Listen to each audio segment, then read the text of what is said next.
Hello viewer, welcome to my channel Learn Physics.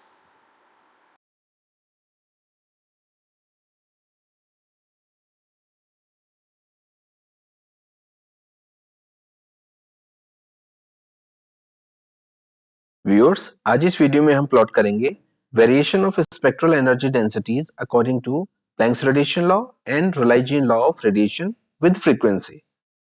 हमने already कुछ parameters define किए हुए हैं। h is Planck's constant, c is the speed of light in vacuum, k is Boltzmann constant, T is temperature 100 Kelvin, n is the number of points in frequency range। तो चलिए शुरू करते हैं। एक function define करते हैं, a is equal to f of nu underscore p comma t.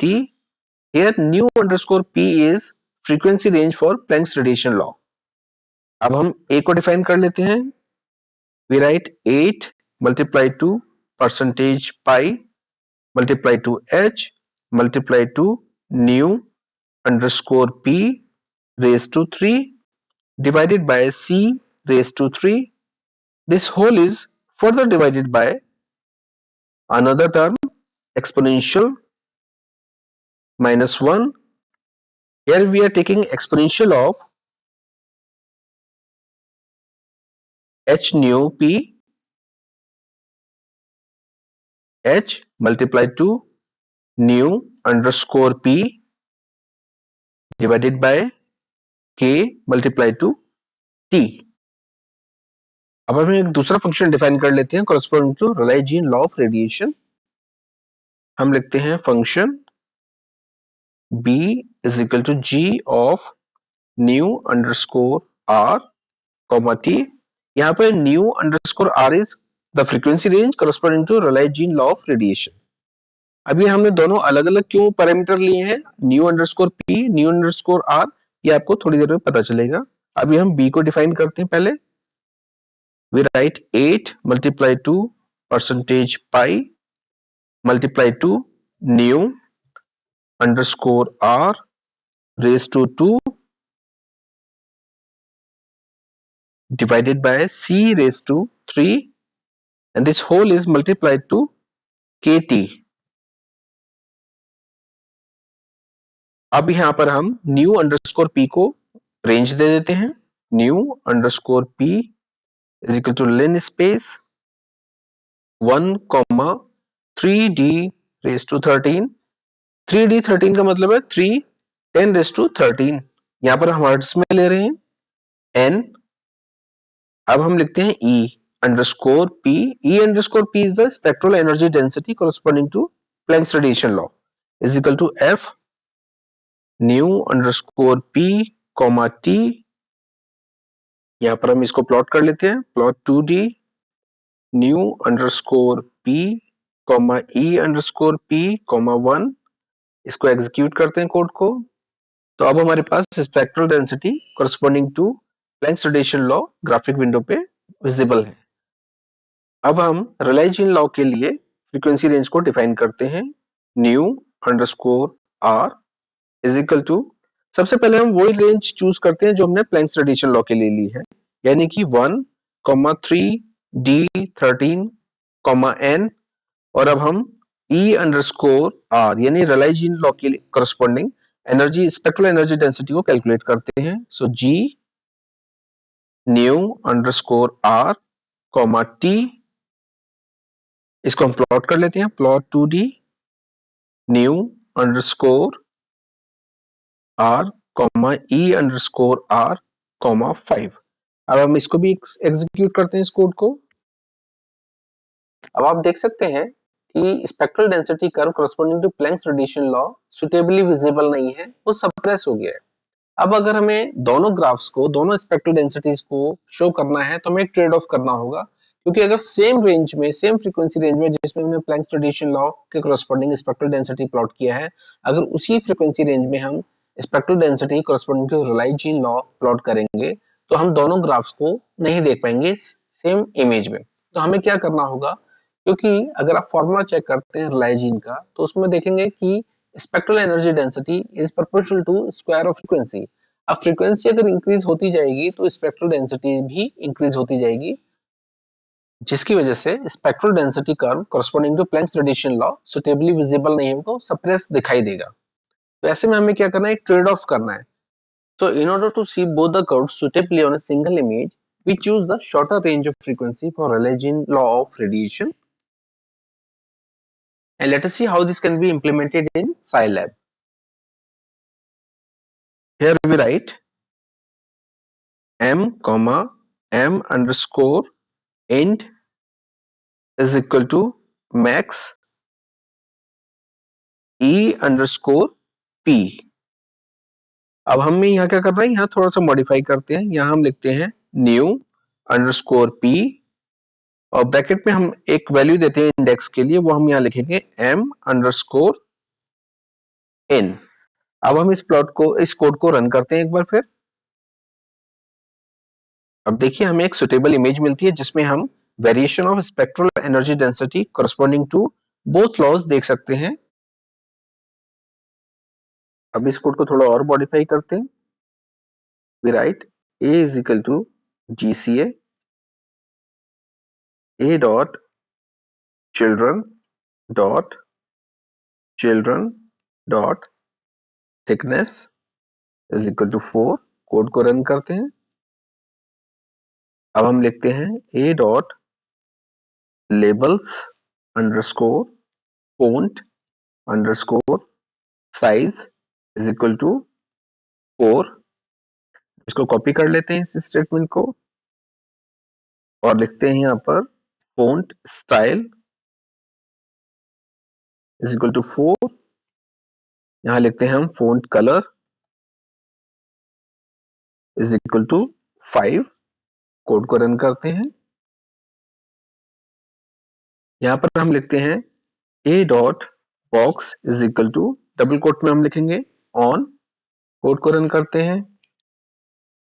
अब हम लिखते हैं l is equal to legend.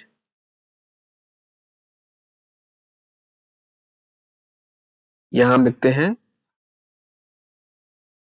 Backslash bf braces. अब ब्रेसेस में हम लिखते हैं प्लैंक्स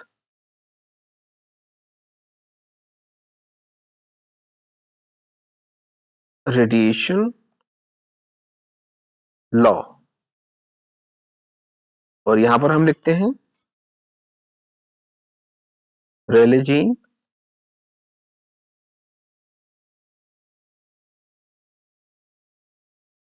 लॉ ऑफ रेडिएशन। अब इस कोड को रन करते हैं। यहां पर हम ब्रेसेस लिखते हैं। यहां पर बैकस्लैश bf ब्रेसेस स्टार्ट करते हैं। कोड को रन करते हैं दोबारा से। यहां पर हम font colour labels font colour को 2 कर देते हैं। अब हम लिखते हैं title double quotes.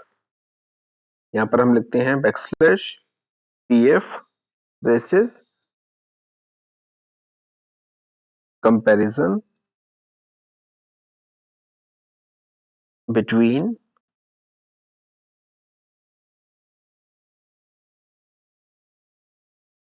Planks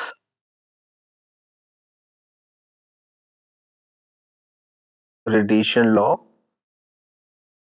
and रेलेजीन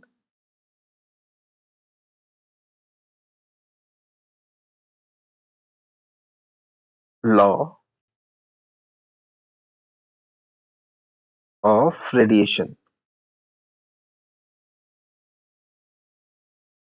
इस कोड को रन करते हैं। अब यहां पर हम लिखते हैं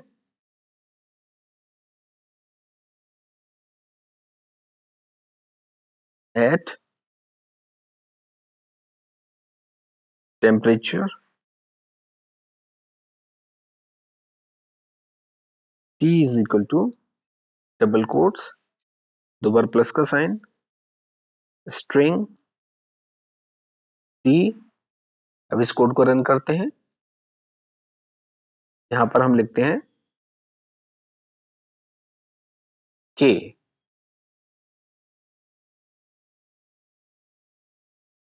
यहाँ पर हम लिखते हैं कलर 5, एज कॉल 1, कोड को रन करते हैं। अब हम लिखते हैं यहाँ पे font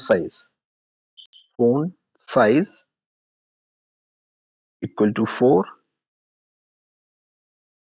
font name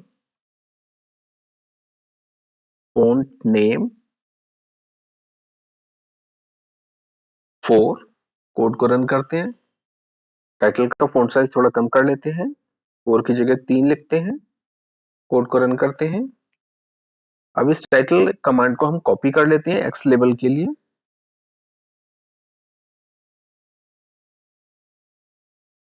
x label और यहाँ सुटेबल मॉडिफिकेशन करते हैं। यहाँ पर हम लिखते हैं frequency comma backslash new hertz, code को रन करते हैं। यहाँ हम फोंट साइज थोड़ा इंक्रीज कर सकते हैं 4। अब इस कमांड को हम कॉपी करते हैं वाई लेबल के लिए।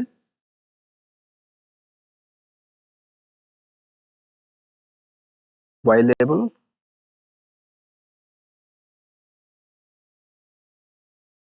यहाँ लिखते हैं spectral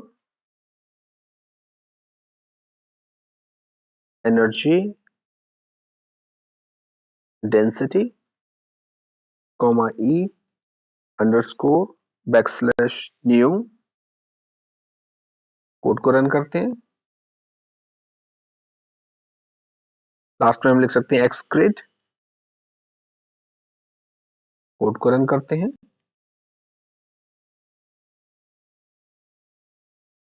So this is our final plot. तो इस तरीके से व्यूअर्स हम साइलैब में spectral energy density corresponding to Planck's radiation law and Rayleigh Jeans law of radiation plot कर सकते हैं।